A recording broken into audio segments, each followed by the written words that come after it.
यही से प्रार्थना करते हैं कि लक्ष्मी भाभी जल्द से जल्द ठीक हो जाए। हम उनके पास नहीं रहेंगे, लेकिन इस लड़ाई में अगर वो कमजोर होंगे तो हम जरूर उनका साथ देंगे। खुद भी लड़ते हो और दूसरों को भी लड़ने में मदद करते हो।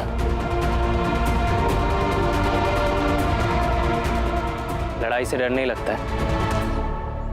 नहीं लगता है, क्योंकि बचपन से लेके आज तक लड़ाई साथ में रही। इसलिए एक बात समझ आ गई है कि मैं जीवन में तभी आगे बढ़ सकता हूं जब मैं लड़ता रहूं। सिर्फ लड़ता रहूं या जीतता भी रहूं? हर बार थोड़ी जीत पाता।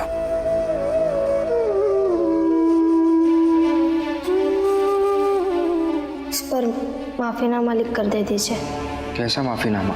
आपने दरोगा साहब से कहा था ना कि ऐसे 20 बच्चों को ढूंढ कर लाऊंगा जो पढ़ना चाहते हैं, और वो आप नहीं कर पाए, इसलिए। रमा, ये माफीनामा ले लो और दरोगा साहब को दे के। कई बार तो माफीनामा भी लिख कर देना पड़ता है। इसलिए एक बात समझ आ गई है कि हार जीत से ज्यादा लड़ना जरूरी है, क्योंकि हार जीत दोनों से मुझे फायदा होता है। जीत गया तो सफलता मिलती है और हार गया तो सीख। अच्छा लगा सुनकर। स्कॉलर की तरह बात करते हो। स्कॉलर मतलब? स्कॉलर नहीं, स्कॉलर मतलब पढ़ा लिखा, विद्वान। हाँ, वो तो है मेरे पति, बहुत स्कॉलर है, बहुत पढ़े लिखे हैं। इसलिए तो आपके पति भीमराव से दोस्ती करना चाहता हूँ।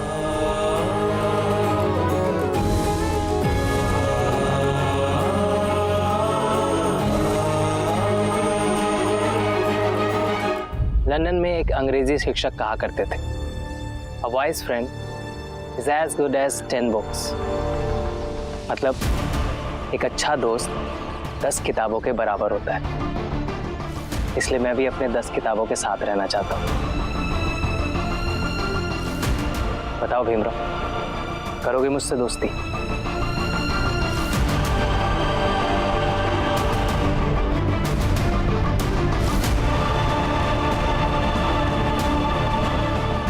मुझसे एक बार कहा था कि आपके लंदन में हाथ बढ़ाकर दोस्ती की जाती है। आप हाथ नहीं बढ़ाएंगे?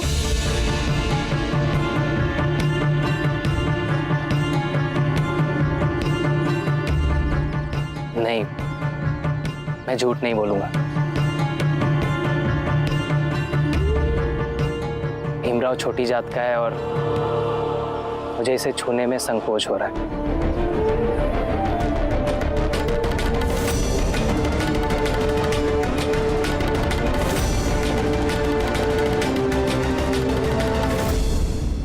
लेकिन मैं कोशिश करूंगा कि धीरे धीरे मेरे मन से ये संकोच निकल जाए। इसलिए मैंने हाथ नहीं बढ़ाया। संकोच हो रहा तो दोस्ती करना ही क्यों चाहते हैं आप? रमा, ये सही है। छोटी जात का बोध करा कि दोस्ती की फीक। रमा, इन्हें जरूरत नहीं है आप जैसे दोस्त की। जाइए। नहीं, आप मुझे गलत समझ रहे हैं।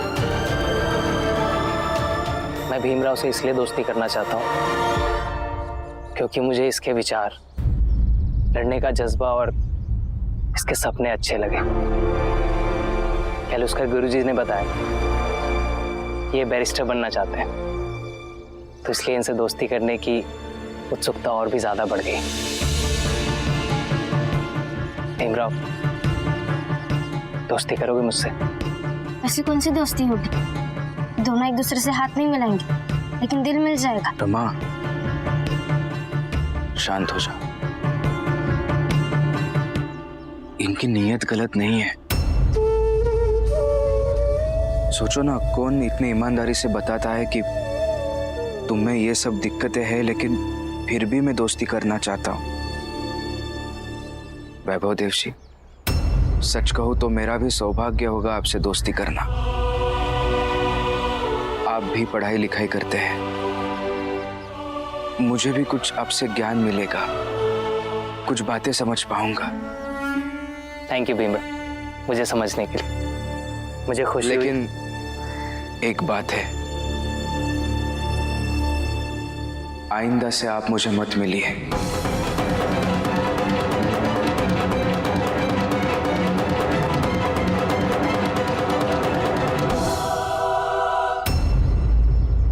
लेकिन तुम ऐसा क्यों कह क्योंकि रहे हो? आपके बड़े भाई प्रचंड देव जी जब ये सब सुनेंगे तो तुरंत आपको लंदन वापस भेज देंगे। उनको ये सब बिल्कुल भी पसंद नहीं आएगा और आपके यहाँ से जाने के बाद इस सब का गुस्सा मुझ पर, मेरे परिवार पर और मेरे चाल वालों पर निकालेंगे। हम सबके लिए बहुत नुकसानदायक रहेगा। इसलिए आपसे हाथ जोड़ के विनती करता हूं, ये सब यही खत्म कर दीजिए।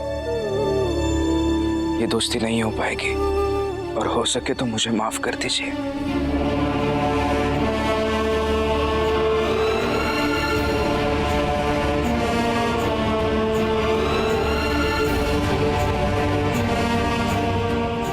चलो रमा।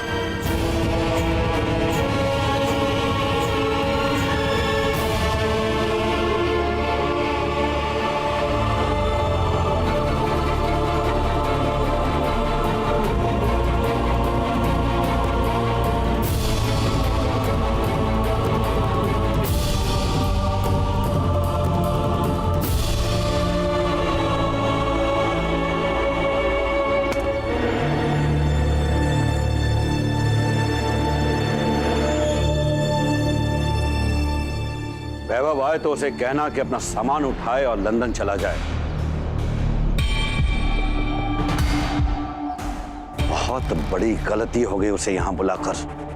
नहीं जी, इसमें आपकी कोई गलती नहीं है और आपको थोड़ी पता था कि वो लंदन से आकर छोटी जाति और अपनी जाति के बीच अंतर भूल जाएगा।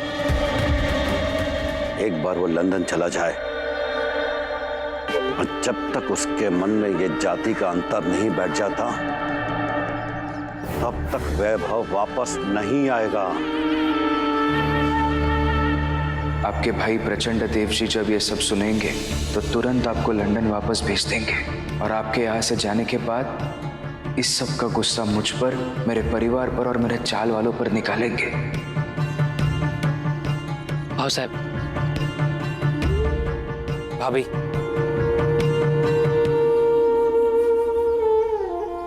मैं लंदन छुट्टियों के बाद ही जाऊंगा।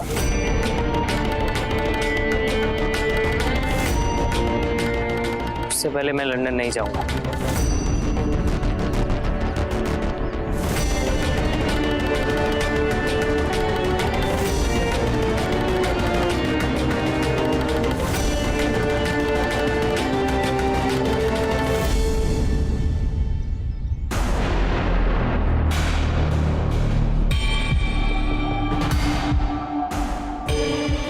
क्या कहा तुमने? फिर से कहो। भाव साहब, मैं लंदन छुट्टियों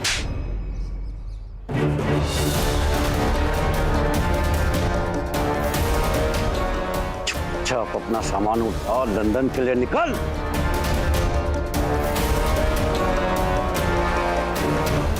भाव साहब,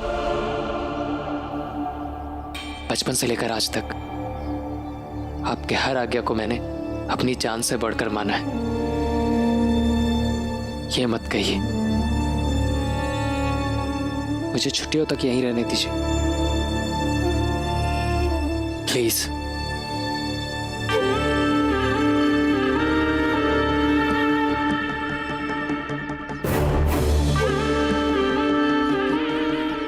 ये ऐसे नहीं मानेगा। रुकिए, शांत रहिए। ऐसे मारने से कुछ नहीं होगा। मौका देखकर मैं समझाऊंगी उसे, बात करूंगी उससे। समझाओ उसे।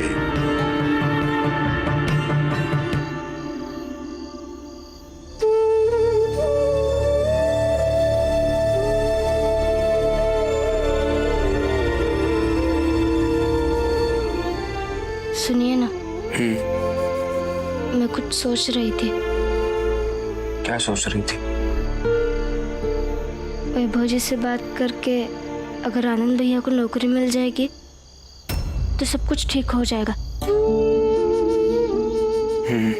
लक्ष्मी दीदी इसीलिए आनंद भैया से लड़ती है कि आनंद भैया काम नहीं करते। एक बार उनको काम मिल जाएगा तो ये लड़ाई खत्म हो जाएगी। लक्ष्मी दीदी चिढ़ा चिढ़ा कर ही सही, लेकिन खुश तो रहेगी। वैभव जी इतने बड़े आदमी हैं, उनकी कहीं ना कहीं तो जान पहचान होगी। वो आनंद भैया को नौकरी दिलवा देंगे। अब एक बार उनसे बात कीजिए ना। मैं कैसे बात कर सकता हूँ उनसे? क्यों नहीं कर सकते? नहीं रमा, ये गलत होगा। वैसे तो मैं उनसे दूरी बनाकर रहता हूँ, और वो क्या सोचेंगे, अभी काम है तो बात करने चला है। मेरा बात करना सही नहीं रहेगा।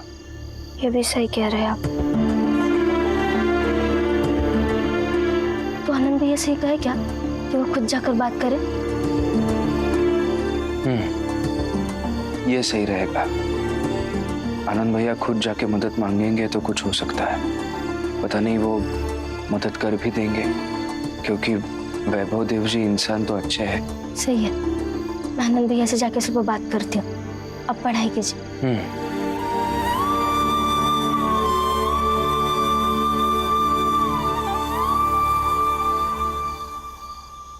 घर में सबकी फिक्र करती हो ना तुम, और ये देखकर बहुत अच्छा लगता है मुझे। पता नहीं घर के बाकी लोग तुम्हें कब समझ पाएंगे।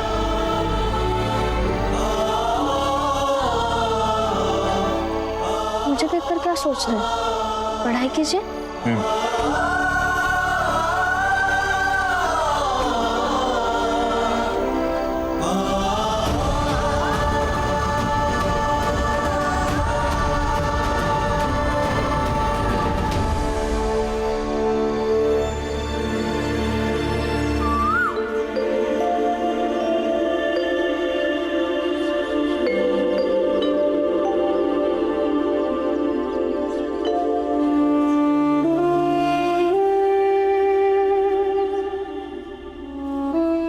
क्या सोच रहे हो? सोच रहा हूँ कि इतने साल सातारा में बिताए और अब बंबई में रह रहा हूँ। एक दिन ऐसे ही मर जाऊंगा, और एक दिन सबको ऐसे ही मरना है। फिर एक बात समझ में नहीं आती कि लोग खुद को प्रचंड देव क्यों समझ लेते हैं। उन्हें लगता है कि वो हमेशा के लिए इस दुनिया में आए। यही तो दुनिया का सबसे बड़ा भ्रम है। उन्हें ऐसा लगता है कि वो लोग कभी मरेंगे नहीं, अमर है। खैर, जल्दी चलो, भीम के जाने से पहले हम झाड़ू लगा के आते हैं। बाबा,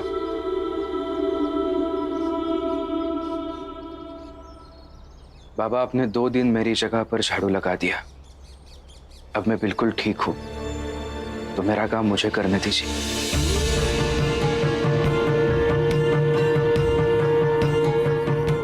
देखो बेटा, तुम अपनी पढ़ाई पर ध्यान दो बाबा, और जब तक मुझे कोई काम नहीं मिल जाता तब तक यही झाड़ू लगाने का काम कर लूंगा।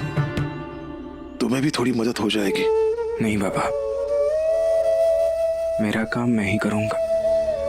और वैसे भी जवान बेटे को अपने बाबा की मदद करनी चाहिए, ना कि बाबा को जवान बेटे की। अब आराम कीजिए काका। राम जी, अब भीम से बहस करने का कोई फायदा नहीं, और तुम्हें तो पता ही है तू अपने तर्क के समक्ष किसी को जीतने नहीं देगा, इसलिए उसे जाने दो। जाओ बेटा, तुम जाओ। आता हूं। भीमराव, भीमराव,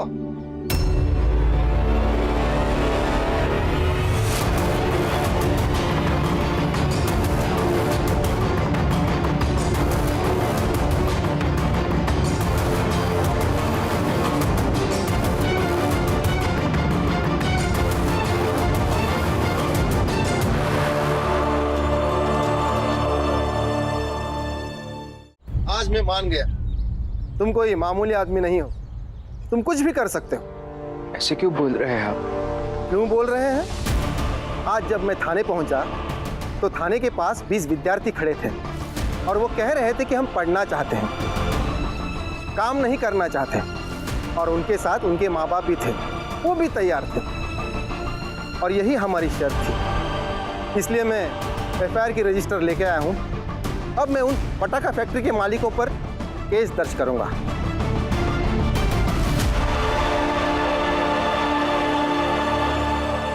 नहीं, हमें कोई केस नहीं लिखवानी है, अब जाइए। नहीं दरोगा साहब,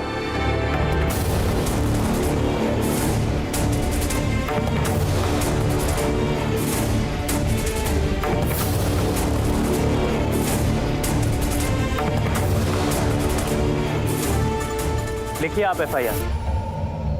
वैभव देव जी, प्लीज ये सब मत कीजिए, बहुत बड़ी मुसीबत आ जाएगी। भीमराव, तुमने एक सही काम शुरू किया था, लेकिन तुम्हारी जात और पहुंच वैसी नहीं थी, और मेरी है, इसलिए तुम्हारे इस सही काम को मैं आगे बढ़ाऊंगा।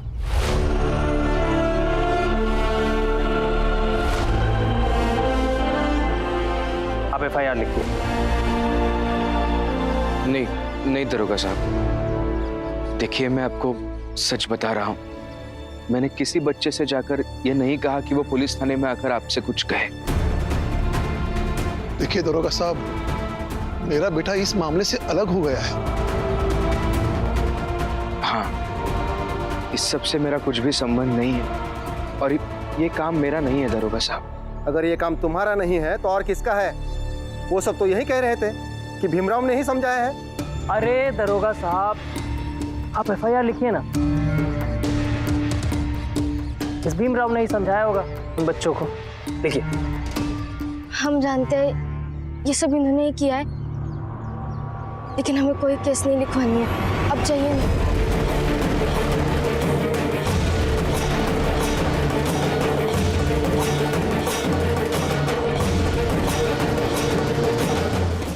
मालिक, आप प्रचंड देव जी के भाई हैं, आप ये क्या कर रहे हैं?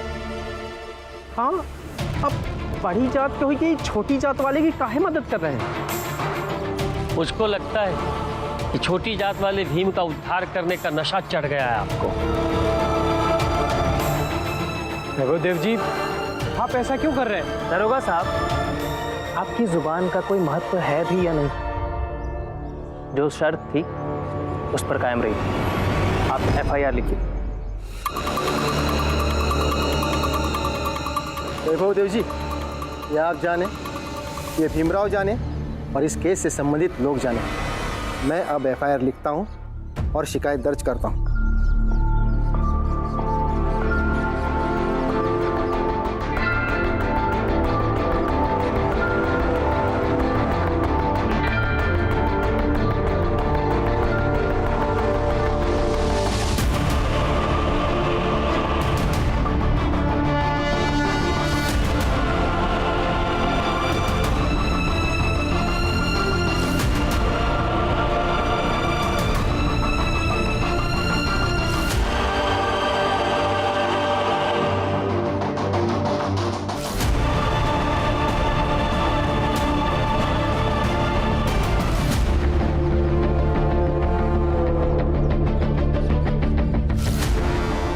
मैं फैक्ट्री जाता हूँ और उनसे बात करता हूँ। दरोगा साहब, आपके पुलिस स्टेशन से मैंने भीम का लिखा हुआ माफीनामा ले लिया है।